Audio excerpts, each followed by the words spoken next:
Well, we've got two guests this week to talk through the issue of human trafficking. We're going to start in Geneva with Beate who is the head of the International Labour Organization's Forced Labour Programme. And Beate, if you'd just given me those figures from 2005, I would have been fairly shocked.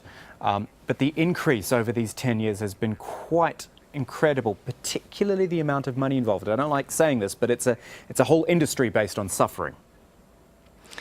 Indeed, according to our most recent count, there are at least 21 million men, women and children in forced labor, and they generate about 150 billion US dollars of illicit profits every year. Those numbers are indeed very shocking. Forced labor trafficking affects every country, every region of the world, and it's time to take action. Sorry, $150 billion. I want to stay with that question just a moment longer because it's staggering. How do you even calculate that? Well, first of all, we've looked at the sectors and industries where forced labor and slavery is most prevalent. It's the sex industry, it's agriculture, construction, different forms of manufacturing, domestic service, mining, all sectors where you have a lot of high labor turnover and often low-skilled work. And we have calculated the profits by using different methods, but essentially it's calculated on the basis of value added of those workers in those sectors, presuming that they don't receive a fair wage. Often they don't receive a wage at all. Let me get a little bit more specific regionally, Beate, because I mentioned this before. About 4 years ago, there was this framework signed in the Asia Pacific by about 32 countries trying to deal with people smuggling and trafficking. 4 years, I mean, it sounds like a sort of good amount of time to maybe start making a difference. But as you and I have just discussed, this problem is so huge. I mean, have they been able to make any real inroads in that time? Well, there has been tremendous progress in recent years, in particular with regards to legislation. In most countries, forced labor and trafficking is now clearly criminalized and punished. But of course, much more needs to be done to address the root causes, not just the symptoms. And this requires really a look at the socioeconomic root causes, in particular vulnerability of households to sudden income shocks, the way people are recruited across international borders, but also within their countries, the whole issue of education and literacy. Those are issues we've just started to tackle. And I think if we are more serious about preventive measures, not just prosecution, we will see more progress in the years to come. But do you ever, in your job and with the people around you, do you ever just sit there and think this is just too big? You know, it's not the type of thing you want to give up on, obviously, but it must be very challenging for you and your team to look at this problem and, as you say, to deal with the root causes, not just the symptoms, on such a big problem. Indeed, each case is one case too many. So we are also dealing with a problem that has been with humanity for centuries, and we are dealing with deeply entrenched practices of discrimination and social exclusion that you cannot solve within a day. However, the political commitment is there. The United Nations member states are clearly behind the goal of eradicating forced labor by 2025. We have seen increased commitment also at regional levels.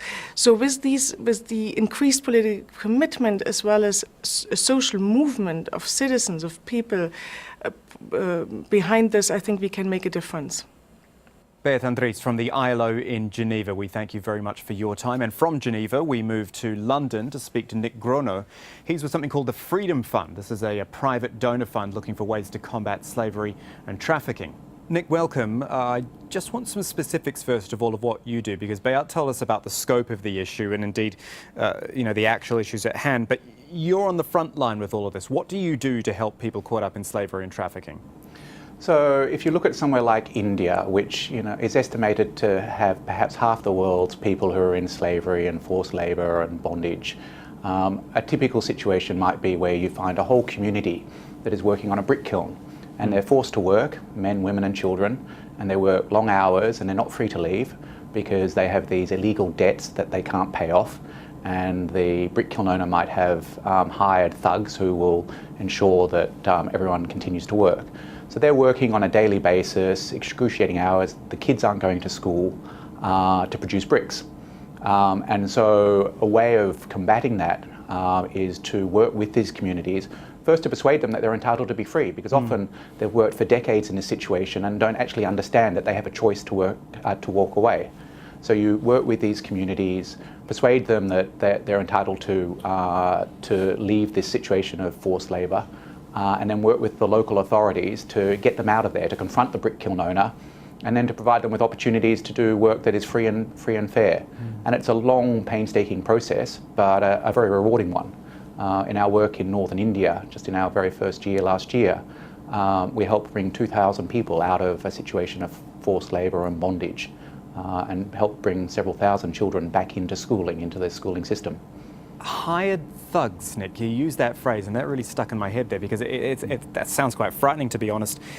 This is dangerous work, isn't it? And I suspect made more dangerous by the fact that it's driven by money. It's $1 billion industry, as we heard from the ILO, and when people are motivated by that much money, it makes it more dangerous for you. It's a hugely profitable industry. I mean, this is the dirty business behind slavery. That those that are willing to exploit the most vulnerable can make massive profits from it. And so you need to tackle that business model, and you need to work with those who understand the problem. So we work with local groups that are on the front lines. They understand who the corrupt individuals are, who are the authorities that are willing to make a difference or are co-opted by those that are exploiting those in slavery. And you have to be very, very careful, because there are threats. You're challenging a very profitable business. So you try and work with the police who are willing to make a difference and confront them. Of course, in the end, slavery is illegal. So you are confronting people and saying you're committing a crime. So if it's done properly, you can certainly make a difference, but you have to be very, very careful about how you go about doing this.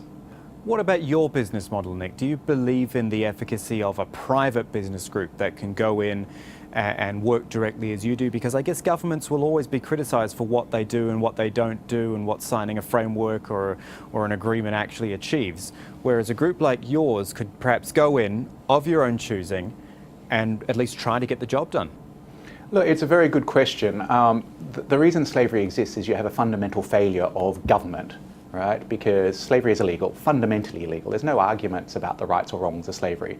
And it exists because the law is not being enforced. So our role is to perhaps go in and draw attention to the issues where they're not getting the attention and show what can be done. But in the end, what we need to do is mobilise governments, right? We need to mobilise groups in places like India and Thailand to drive change and to mobilise local authorities and then national authorities to make a difference. It takes time. But what we're finding with the whole issue of modern slavery is it's getting a lot more high-level attention these days. No one wants to be accused of being a country with a very high problem of slavery and forced labour. And so if we can draw attention and show ways in which you can make a difference, tackle the argument that people say it's always been with us, things don't change. We're trying to tackle that argument and show, in fact, we don't need to have slavery and we can make a difference. So that's where groups like ours can make a big impact. Nick Grono from the Freedom Fund in London. Great talking to you. Thanks for your time.